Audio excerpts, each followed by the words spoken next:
Hello, everybody, and welcome to A Balanced Life with Dr. Jacquie. We are here today because it is May. It is May. It is May. And May is for moms. I am super excited about the conversation we're going to have today.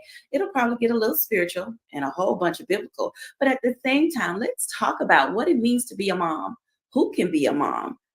Today, we won't talk about who shouldn't be a mom, but it just may come up in all of the things related to what moms mean to us and what mothering means to us. There's also this topic related to smothering, where moms can be the most, do the most, and too much. Today, we are joined by our guest, Katrina Saunders Smith, the Reverend, and then also Reverend Deborah Bell. Katrina Smith is a life coach and educator, and Reverend Deborah Bell is a health and wellness coach. Hey, ladies. Hello, hello. Hello. How is it going? Let me tell you, when we think about this month of May, and I tell you, moms get it better than dads. I'm just going to put it out there. People already know mom gets the gift, she gets the dinner, she gets the birthday, she gets everything related to mom. It's like a whole entire celebration.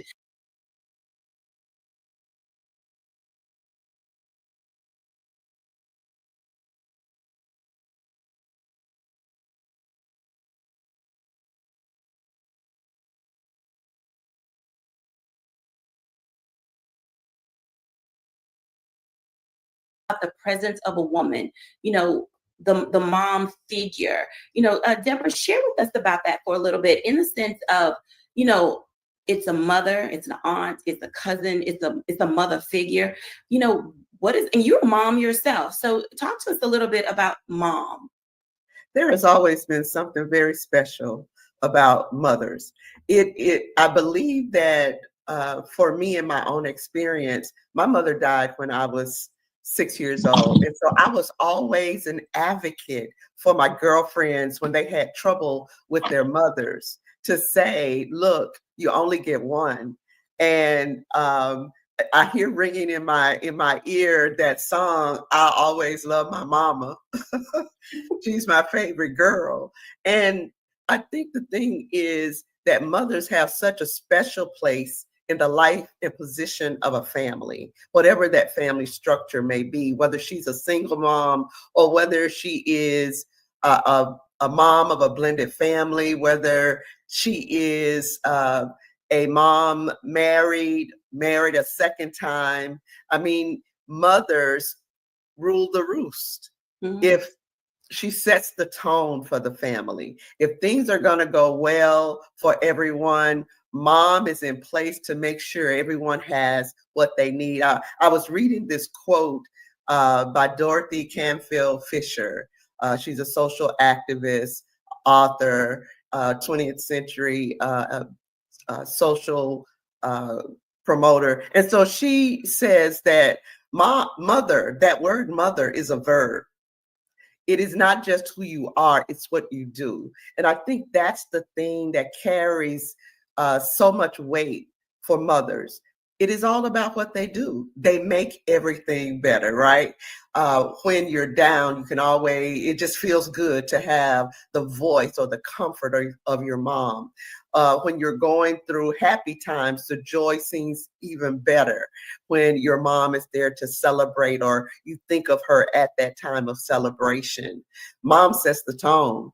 And so it means so much for all of us when we have that mother figure in our life.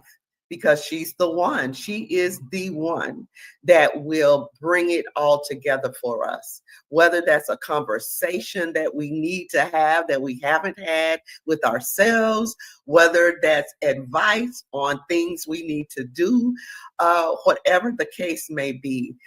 If it's a conflict that we're trying to manage, man, the voice of our mom is always so much more special in those times, and she makes it all better. Mother, that word is a verb for sure. I love that. And I agree that mother is a verb. And Katrina Smith, you've been a mom to many, in your role and the work that you play. How do you see that as, the way in which, I won't say people should go, but sometimes people are just tossed into motherhood? Being a mother, unconditional love is what I would say. That is the purest form of love that happens between a mother and a child. And so even though some people may be thrust into it because of different situations, it is an opportunity for you to show unconditional love to someone. Women by nature are nurturers. We want to take care of everybody. We want to look after everybody. We typically want everybody to do well. And so being a mother allows us that opportunity to oversee, to guide, and to realize that we've been entrusted to take care of someone. It's one of the greatest gifts ever given to us is to be a mother. And there are some who may not be able to birth a child, but they're able to take care of a child. And it still is the greatest gift that you have because you're able to shepherd a child into adulthood. You're able to provide that guidance, that wisdom, that structure, that unconditional love that every child needs when you think about being a mother. I think about even on our jobs as an educator, sometimes you're the mother at your job. You have to take care of people at work. You take care of the kids at work. You have to make sure little faces are smiling and shining. You may have coworkers who may feel like you're the mother to them, that they can come to for counsel or just the listening ear. So there are opportunities all along the way, whether you give birth or not, to use that nurturing skill to be a mother. I love what both of you said because mom is a verb. It comes with unconditional love. Why do you think that women seek out other women to be like their mother figures? I hear people say, oh, that's like my aunt mom, or, that's my mother's best friend, but she's like a mom to me. Or because moms in our village, in our culture, in our community, come to us in a variety of different ways. Can you think of some qualities, ladies, of women that draw other women to them to kind of put them in that mother light, if you will? That's a really good question and observation about how mothering happens.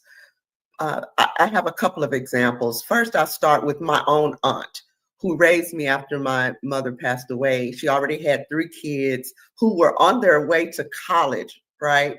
And she starts over with a 4-year-old and a 6-year-old. She was so very protective of us coming into that household, how she managed us, how we were raised, and the influences in our lives. She is the person who literally I feel made me who I am. I love her tenacity, her never give up spirit, that quality to be able to figure it out, no matter how sparse the resources were. She was always able to make lemonade out of lemons. So my Aunt Pearl, she's now getting ready to celebrate her 90th birthday. And I talked with her the other day, and she has dementia, but she's still real sharp. Because instead of letting me know she didn't know who I was, she said, whose voice is this? Which helped me to know, okay, today's not quite a good day for her, but she's still in the game. She's still willing to push forward, and she's still making lemon out of lemonade. Another experience, lemonade out of lemons. Another experience, I had the opportunity to work on a college campus, and I didn't know how well the group of students would respond to me. I was accustomed to working with adults and had not worked with that demographic for a long while. And so I was very tentative. It was a Christian college, and I had to develop a discipleship group. I had to choose the girls who came across my path to pull into this group. If I tell you, it has been 5 years since I've worked in that environment, and almost all of those young ladies that I've worked with have continued to maintain the relationship. They will call me when there's struggles going on in their lives. They'll call me for celebrations that they're experiencing, and they'll call just to check on me. And so that mothering quality showed up in how I was able to work with those girls. Now, Jacquie mentioned that I'm also from a blended family. In my marriage, there were 2 younger children that I took on as a part of the marriage before I had my own son. And today, those 2 adults still call me mom. They still call and ask for advice. They still call just to be comforted when they're going through struggles. They may not need an answer. They just want to hear the voice of their bonus mom. It's what I call myself in their lives. It is so special to me to hear them say, "You treated me like your own." And even to hear their mother and grandmother say the same. You made no difference between them, and you treated them like they were your own. And I think that's one of the qualities that mothers have. I didn't think I had it. I did not think I had that quality, but it showed up even as I managed that blended family experience, and it's still showing up. So the qualities of a mom, being able to listen without judging, but also to give firm advice, to be present with the child, with the cousin, with the young person, and just to show that unconditional love. I think those are all great qualities that show up as we mother. When we come back after the break, we're going to be joined by Reverend Katrina Smith, because girl, I got some questions for you. We'll be back after the break.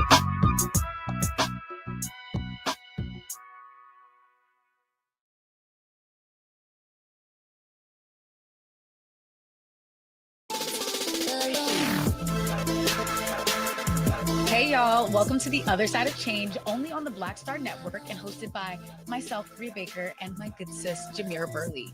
We are just 2 millennial women tackling everything at the intersection of politics, gender, and pop culture. And we don't just settle for commentary. This is about solution-driven dialogue to get us to the world as it could be and not just as it is. Watch us on the Black Star Network, so tune in to The Other Side of Change.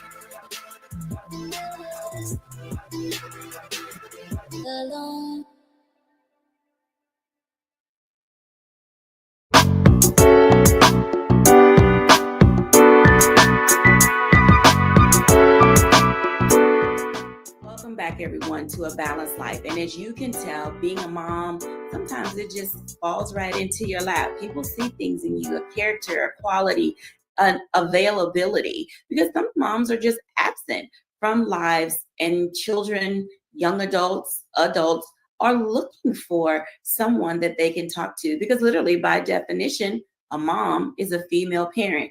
Katrina, let's talk a little bit about parenting and what that looks like from the mother's perspective. Because as you stated earlier, mom can come in a variety of different forms, and there are a multitude of needs that individuals have. My first question to you is, how does it feel when people see you as their mother figure and they're not your born children? Because I know for a lot of people, they run away, from that accountability and responsibility. But you, like many other women, just seem to take it on full throttle and say, "What you need, little one, I got you." I see it as a compliment. I had women in my life, my mother, my grandmother, we have the aunties that everybody likes to use now, auntie. And I count it as a privilege and a joy when someone says auntie to me, because that lets me know they recognize me and they respect me. They respect the words that I'm going to impart to them, and they are willing to listen to the little bit of wisdom I may have to share with them. Um, I don't take it lightly.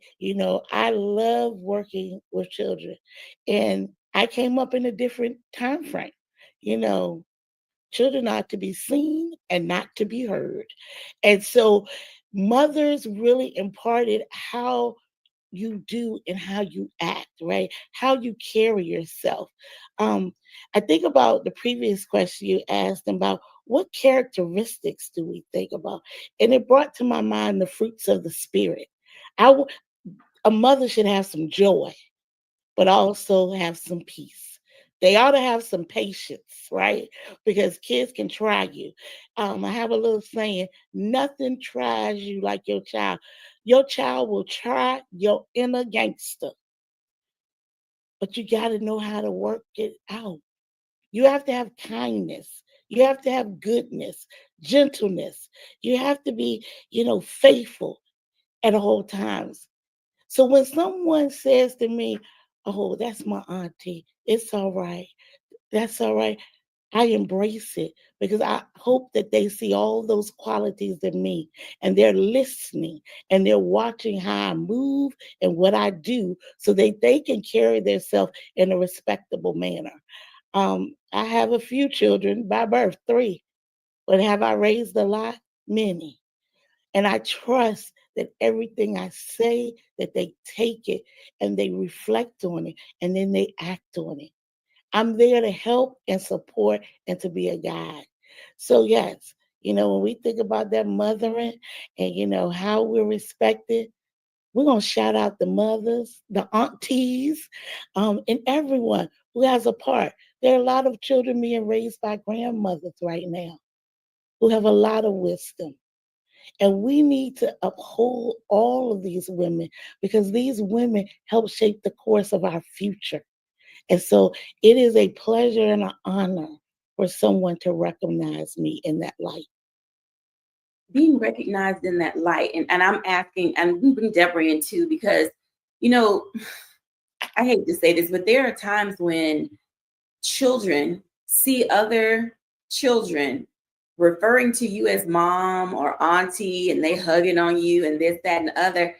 And I always got the sense that kids feel some type of way, like that's not your mom, and so how do you manage that? Because the parent is like, oh my God, you're so sweet. And then they're like, honey, it's okay. They're not coming home with us. And so how do you balance the kids that are not your own and the love that you show them and keeping the other children either in the house or on the playground, wherever you find them, saying, this isn't taking anything away from you being my child? Because I've watched lots of rifts happen in families because children, let's go with this, adults, when they get older or teenagers, they say, well, you spend a lot of time with such and such and they're not even your kids. It's like, how do we help our audience deal with all of the backlash from being so mothering and loving and showing all the things that kids really need? Because Maslow's hierarchy says that we want safety and security first. We want that first. And so, Deborah, how do we help them manage and balance those types of rifts that could happen in the home? Let me start with the conversation that I recently had with my bonus daughter. So she said to me, she was having conversations with her bonus daughter, right? And she was so thankful for the way that I managed her growing up years. She was in Pampers when she first came into my life. And now she's married and has her own children and stepchildren. And so she said to me, I'm so glad that you set the example for me on how to manage this situation in my own life. She said, I am able to welcome in my stepkids and we don't use the word step, but for the sake of this conversation, I'm able to welcome them in and nurture them just as if they were my own. Now, let me tell you, that process did not start off all flowers and roses. Actually, I had to have a conversation with the mothers of my two-step kids, two different mothers, to say to them, I'm not going to hurt your child. I'm going to treat them like they're mine because they are his. I will make sure that you get your child support. And after that very candid conversation with both mothers, they were more open to my guidance and leadership in their child's life. They were more comfortable when the children were left with us over the summer breaks and those kinds of things. So I think communication is very important. My stepkids, well, let me talk about my biological son. So my house was the house where all of his friends gathered. So he was a central focus for his friends. And I was very glad that they all wanted to come to our home, because then I could see what they were involved in and what was really going on and hear some conversations, right? That's very important. And in those times, he didn't have a problem with his friends being around and receiving what he received. In fact, he promoted it. He would be like, man, you need to spend the night because my mom cooks breakfast every day. And on Saturdays, there are pancakes and she doesn't use a box mix. So he was very excited about having those others, his friends, come into our environment. But again, I think it really boils down to how the mother manages those situations. I read another quote, and what it said was that a mother could have 10 children and all 10 of them feel like they receive all her love. And so it really hinges on how moms manages the situation. Absolutely, Katrina. So I agree totally. Having 3 children, every child has a different experience with me. Managing and carving out time for each child is so important and critical. But also something Deborah said is having that communication, making sure you're communicating with your own child, that there's enough love to go around, and that some children need that extra bit of love, and mom is going to show it to them. I love what Deborah said about, the house being the central focus. There were always kids over, and I had a very unique situation where I had girlfriends that had children the same age.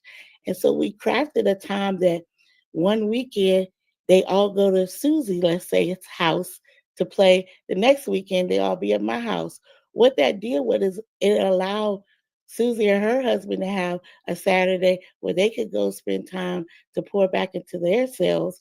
And then the next weekend, I had a Saturday where I could pour back into myself. And so even though you're raising these children and being a mother, make sure you take time to have that connection with the other adult in your house, the other parent, so that y'all can be on the same page with parenting. And it will help make you a better mother, because we know mothers run the world. So since we're running it, let's make sure everybody's on board for what we're doing and that we're communicating to everyone and making sure that our household runs smoothly.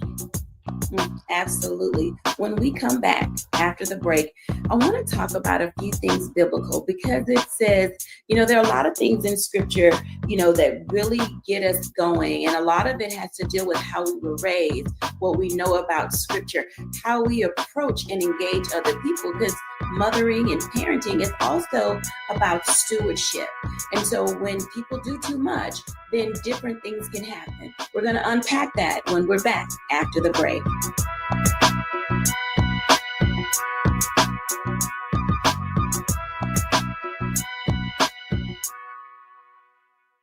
But we begin tonight with the people who are really running the country right now. Now, Trump is often wrong and misleading about a lot of things, but especially about history. Donald Trump falling in line with President Elon Musk. In the wake of the unsettling news that MSNBC has canceled Joy Ann Reid's primetime show, The Readout, Roland Martin and the Black Star Network would like to extend an invitation to all of the fans of Joy Ann Reid's MSNBC show to join us every night to watch Roland Martin Unfiltered, streaming on the Black Star Network for news, discussion of the issues that matter to you, and the latest updates on the twice impeached, criminally convicted felon-in-chief Donald Trump and his unprecedented assault on democracy, as well as co-president Elon Musk's takeover of the federal government. The Black Star Network stands with Joy Ann Reid and all folks who understand the power of Black voices in media. We must come together and never forget that information is power. Be sure to watch Roland Martin Unfiltered weeknights, 6 p.m. Eastern at youtube.com/Roland S. Martin or download the Black Star Network app.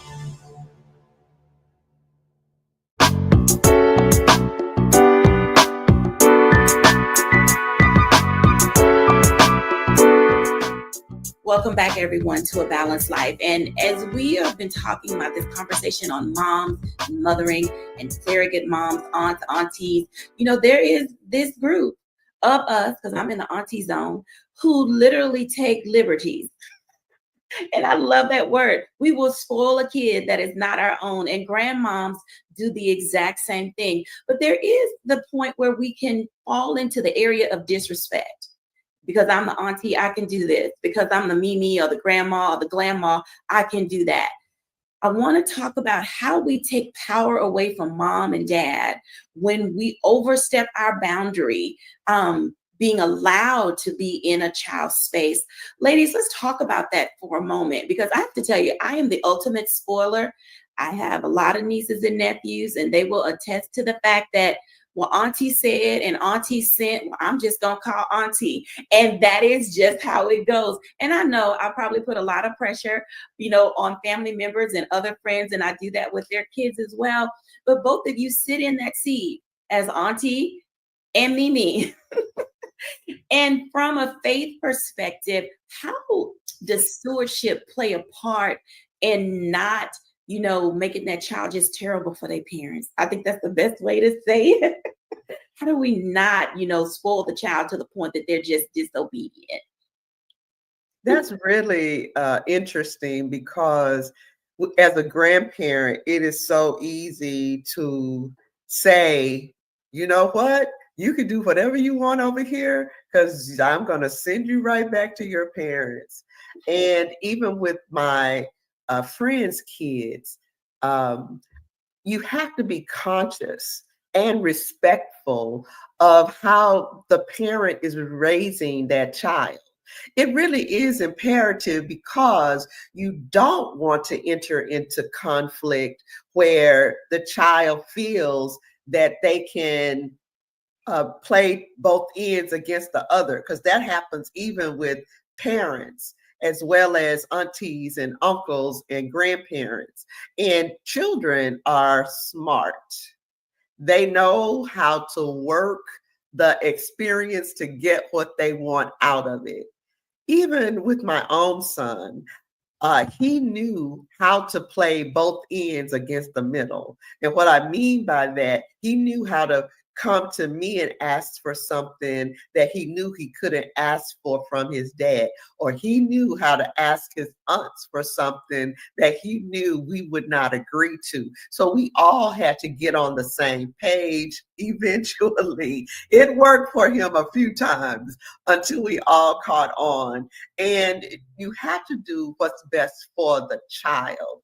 I remember hearing Katrina talk about the fact that parents are responsible for how they raise their children. And we have to maintain that responsibility, even when it doesn't always feel good for us to have to limit them or set boundaries for them. But those things are abundantly important to help children understand. And I think it's a problem that we deal with now, helping children to understand that they will not always get their way. So those are some of the things. Again, it goes back to the communication and understanding what's important for the family.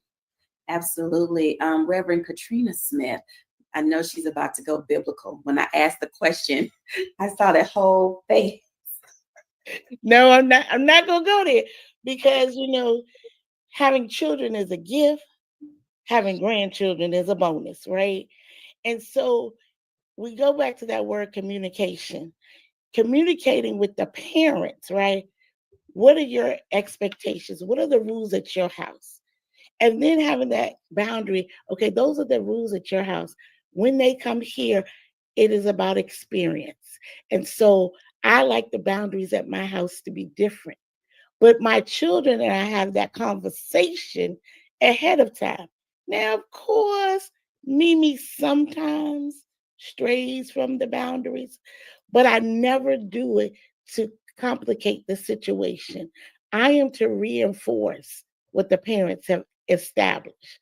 Them at their house, it's during the week, they have school. When they come to Granny's house or Mimi's house, we're not going to school. But I want to support the parents to say, hey, this is their vacation. Can they stay up late at my house? Because we're going to do some things. When we talk about, the biblical sense, the word says train up a child. All right. If we go to that scripture, train up a child. If you train your child, you don't have to worry. Because when you get grandchildren, your child has already had the training that you have provided them. And so when you get that beautiful grandchild, they're instilling values that you have already instilled. And so you get to enjoy the fruits of your labor. I get to witness it on a daily basis because I trained my children when they were little. And so I get to see me in my children. And my children remind me that sometimes they hear a little voice that says, Mom wouldn't be letting us do that.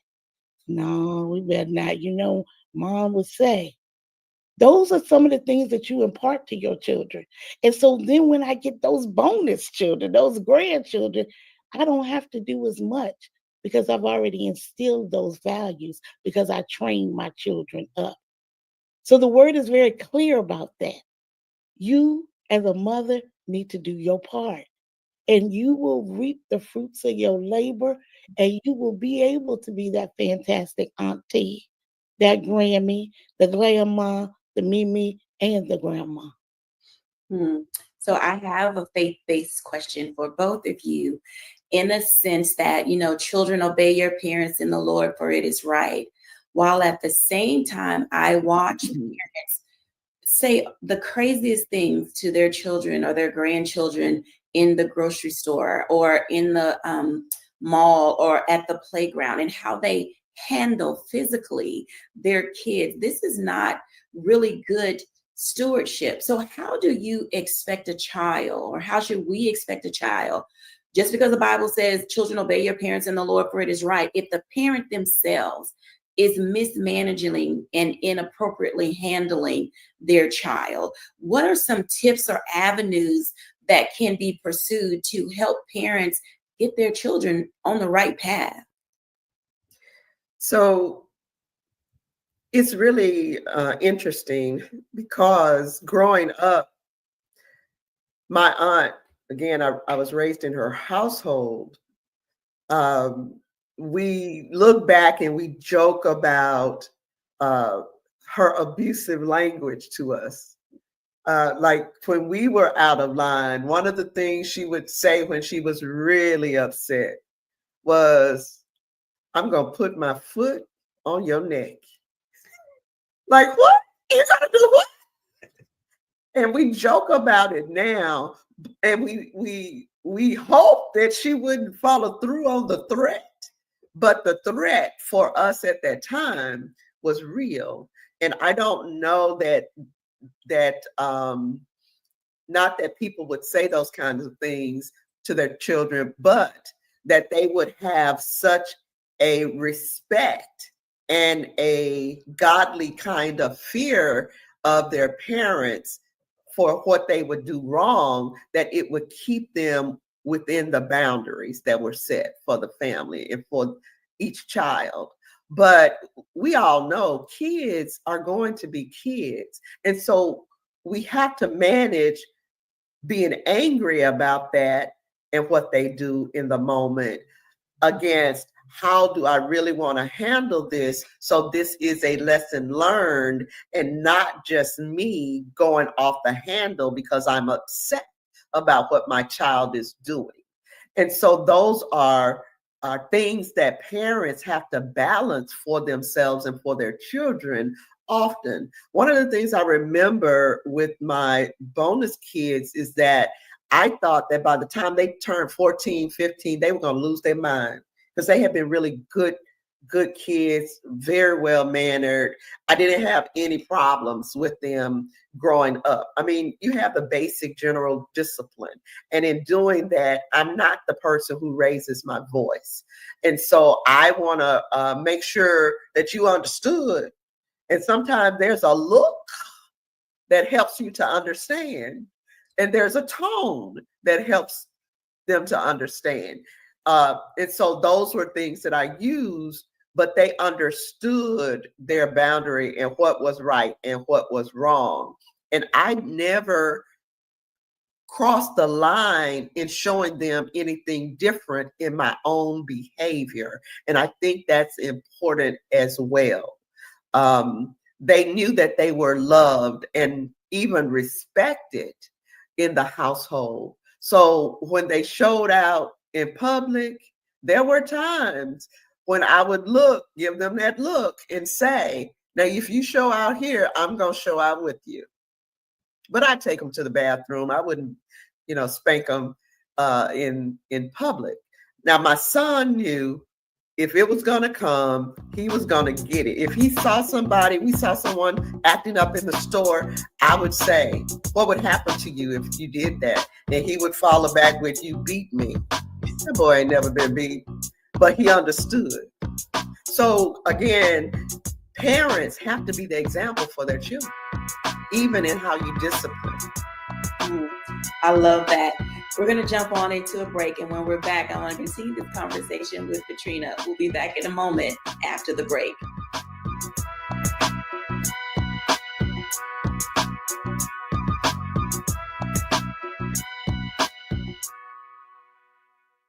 What's up, y'all? Look, Fanbase is more than a platform. It's a movement to empower creators, offering a unique opportunity for everyday people to invest in Black-owned tech, infrastructure, and help shape the future of social media. Investing in technology is essential for creating long-term wealth and influence in the digital age. The Black community must not only consume tech, we must own it. Discover how equity crowdfunding can serve as a powerful tool for funding Black businesses, allowing entrepreneurs to raise capital directly through their community through the Jobs Act.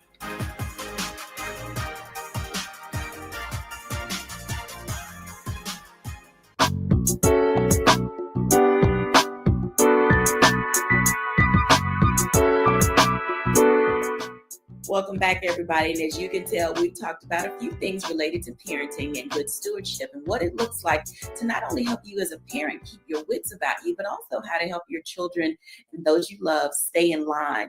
Katrina, she talked about the look. And I think we've all been on the other end of the look. And oddly enough, even as adults, we give other adults the look. Because it's not something that can escape you because you know what it means when you're not falling in line or doing what is expected.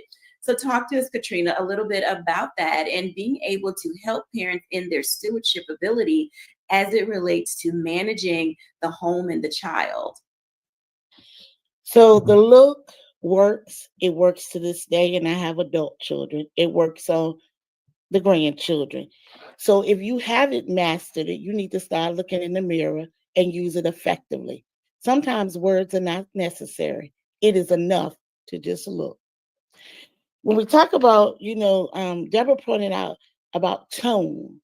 The tone is so important. You can do a lot with a tone.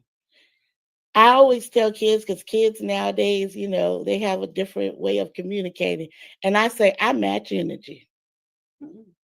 I match energy. So you have to have that, and you have to be able to code switch with children nowadays. They got to know you're not playing. Some of the things though, as a mother, you need a good girlfriend, a good group of girlfriends that can check you sometimes. That can pull your coattail and say, you're going a little to the left. Maybe you need to sit down and think about it. Maybe you need to process how you are speaking to your child. You need someone in your corner that says, hey, I know you had a rough week and I saw you getting ready to go there. Maybe you need to check yourself before you wreck yourself.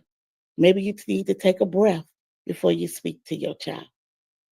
Once again, nobody but your child can test your inner gangster. They will test you at the worst time in public. They will do anything. But you have to use the fruits of the Spirit and show that peace and patience. And you have to pull it together and know when to respond and when not to respond. But having a good group of friends or a girlfriend that you can sit down and have honest conversations with, like, I'm seeing my child. Let me just help some parent today. You're a good parent. You're doing all the things. You're communicating with your child. You're trying to do one-on-one activities. You're open to conversation. And your child is hitting puberty. And you believe your child has lost their mind. Let me remind you, you were a child and you were a teenager. And your mother probably thought you lost your mind too. Don't worry, they'll come to their senses when they turn 18.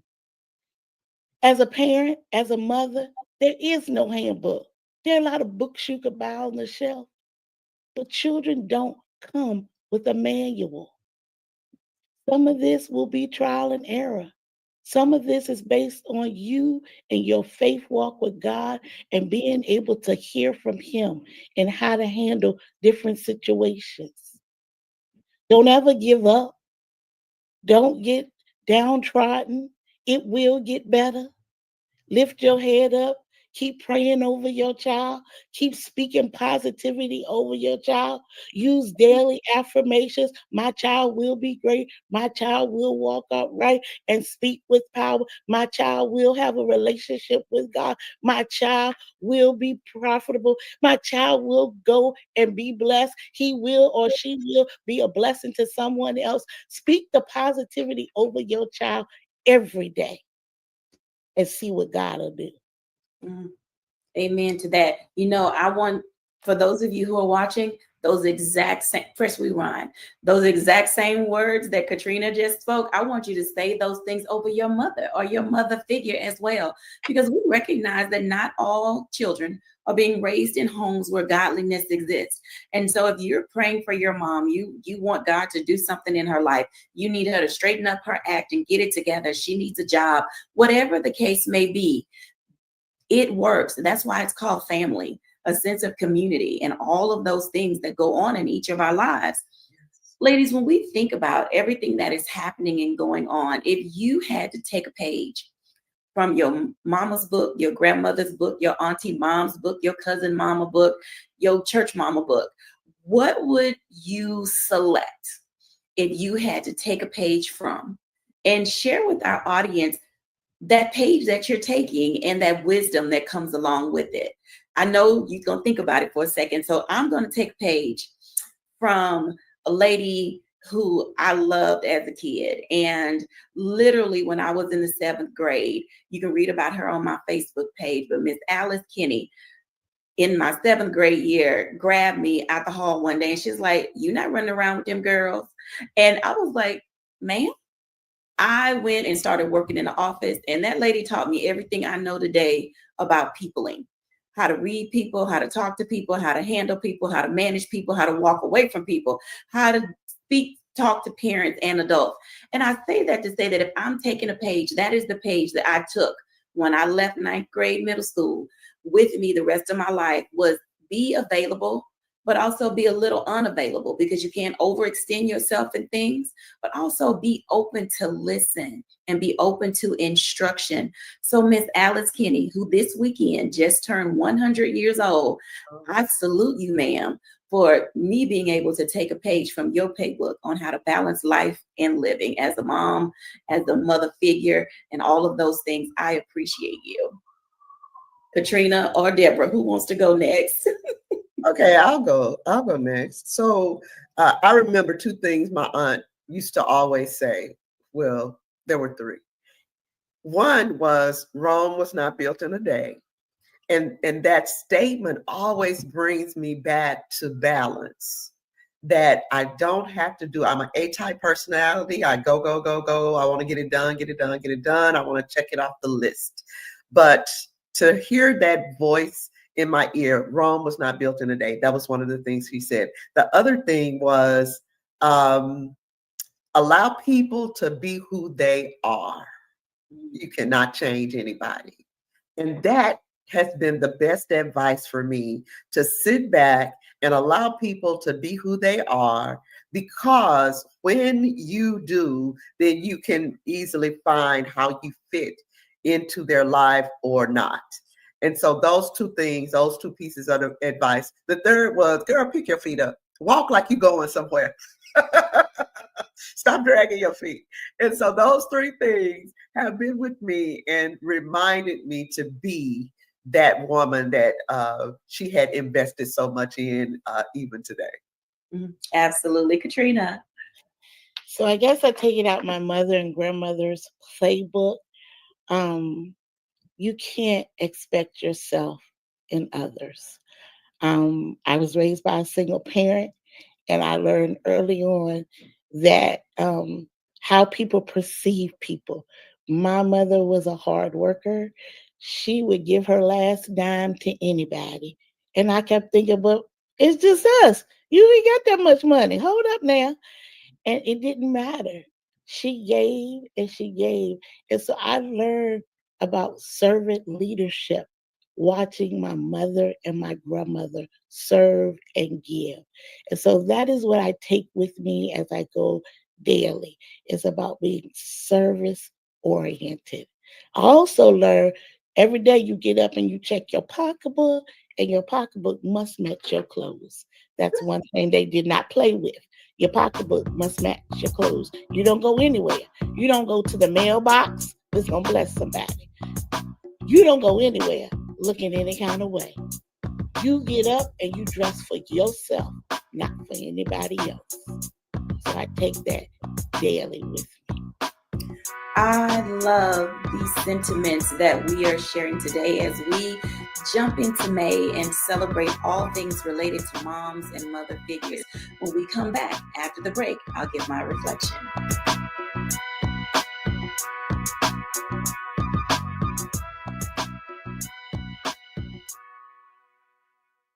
Hello, I'm Isaac Hayes III, founder and CEO of Fanbase. Listen to what I'm about to tell you. The window to invest in Fanbase is closing. We've raised over $10.6 million of our $17 million goal. That means there's room for less than 6,370 people to invest in Fanbase for the average amount.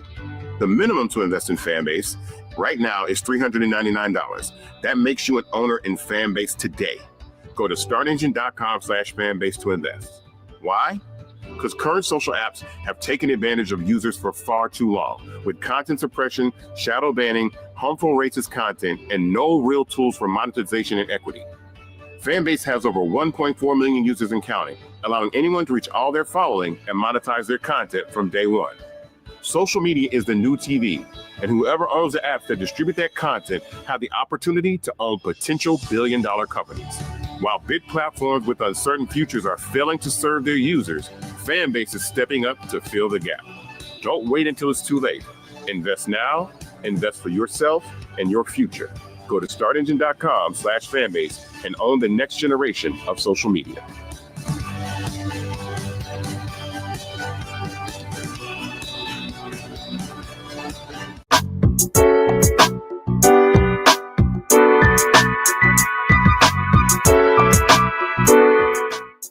Welcome back, everyone. And as you can tell, what a day of listening, learning, and receiving all of the wisdom that we have gathered over the years of our young lives, of the women in our lives who have played a vital role in who we are. As you celebrate this month, because like a birthday, we take the whole month.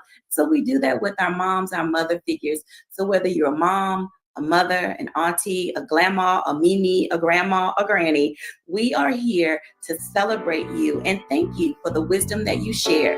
Bye now and have a great month.